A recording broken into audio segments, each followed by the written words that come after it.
Hi, best friends. How are you? I hope you are fine and happy. For today, we're going to tackle, oh no, we're going to practice your skills in solving word problem. But before that, please get your NBV and your pen.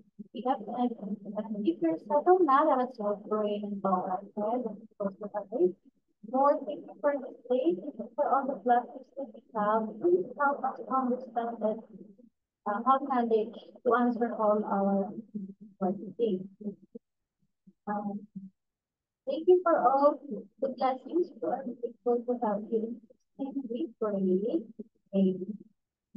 So, have always studied about solving word problems involving arithmetic and geometry. And again, how to identify if the problem is word if the problem talking about arithmetic or geometry. First, you're going to list the sequence. If sequence and then check if it is have the common ratio and common difference. Common difference is for arithmetic, sequence and common ratio is for geometry.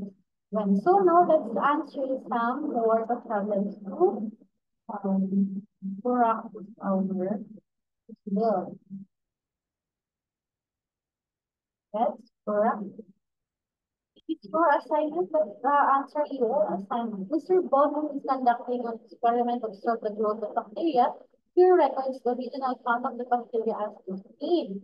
If the number increases by 2% every hour, how many bacteria will be there after 20 hours? So meaning we don't have any sequence there.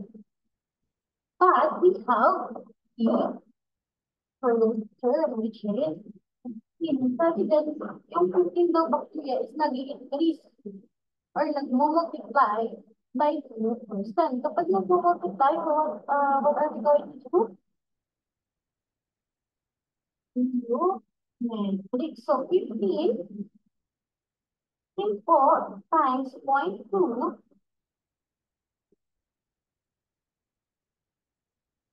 to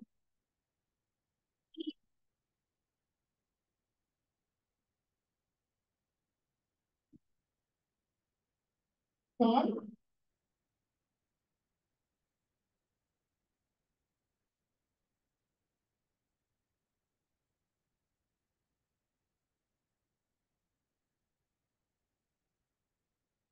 so meaning palang na pala dyan is yung after 4. So we're going to use the formula of geometry. Okay, so formula of geometry is equal to a sub 1 times r raised to 1. Right? So a sub 1 there is if now r is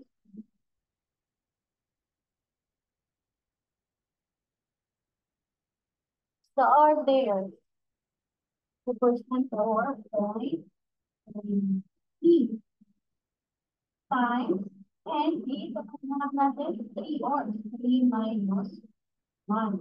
So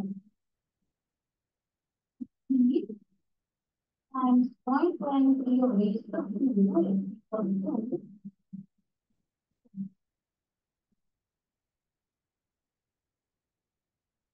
e. When 0.20 raised to 2, 0.20, you can, pwede niyo akong sabayan sa pag raised to 2. So we have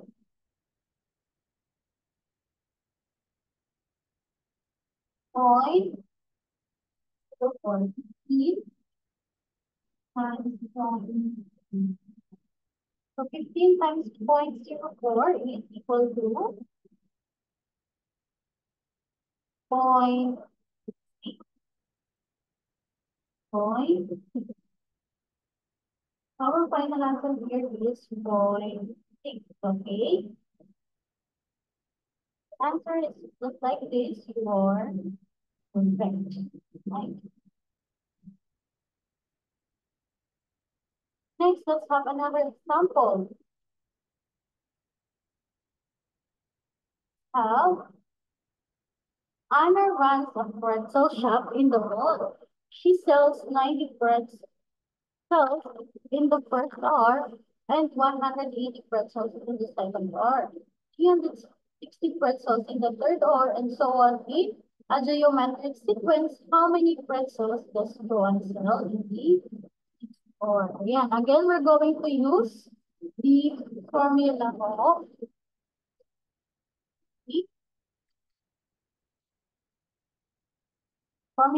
the geometric.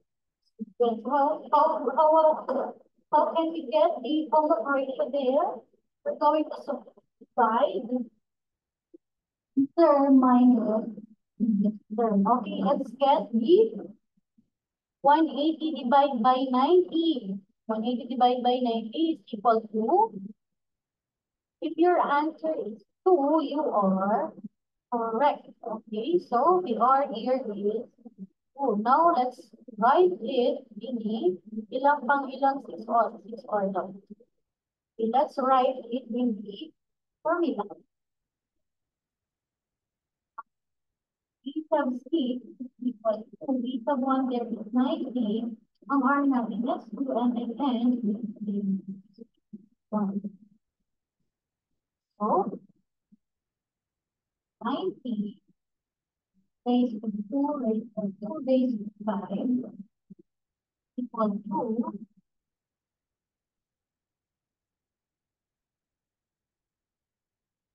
2 raised to 5 is equal to 2 raised to 5.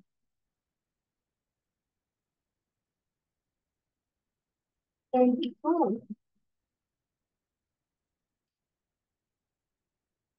And then 90 times 32 is equal to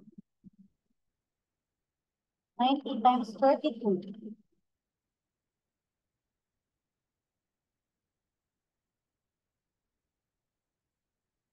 2,880. 2,880.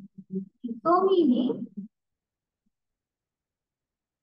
yan, buat yan ang ating meaning, sabi dyan, 60,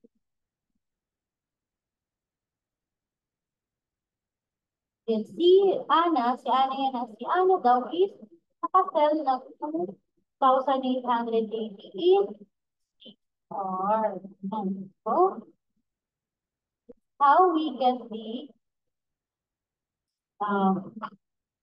B word, that's how we answer the word number. Next, there are 56 people in the first row of the seats at the soccer stadium with 59 spectators in the second row and 62 spectators in the third row and so on. And sitting in our arithmetic sequence, how many people are in a 10th row? Ayan, in arithmetic sequence naman. So what is our formula in arithmetic sequence? We have the formula.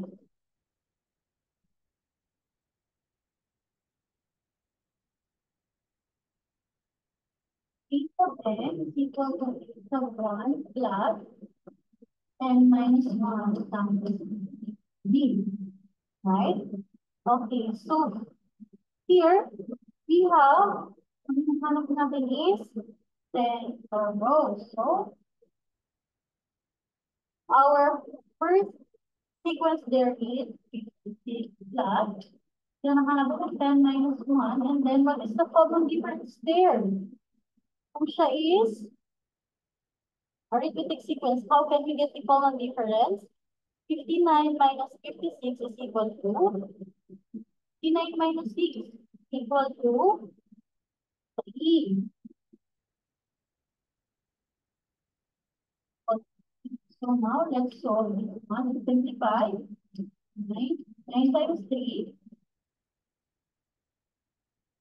9 times 3 is 27. 56 times 27 is equal to 56 times 27.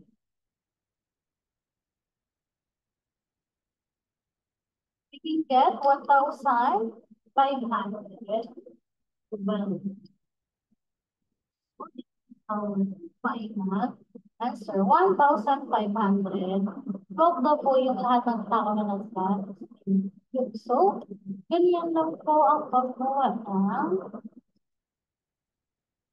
pagsagot ng word problem na involving logarithmic sequence at saka ng geometric sequence. First, we're going to list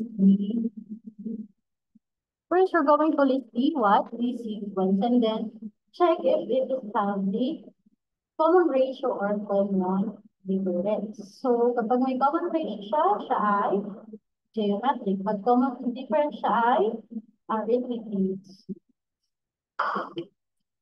Okay po. So, that's all for today. Your homework is we're going to do the activity on page 25 of math worksheet. And then kindly send me a picture of your work to my messenger account. So yung messenger account ko po, Mary Bell. Okay? Or you can email me at maribel, valeria@gmail.com. So that's all for today. Let's end this class with a prayer. Hold your head and close your eyes. Lord, thank you for this day. Thank you for having the day. Thank you for the knowledge so that we can answer the other. Lord, sana pawala yung sabay pa. So makapasok na po kami at makabalalo. Ito sa big way. Bye. See you and I see you.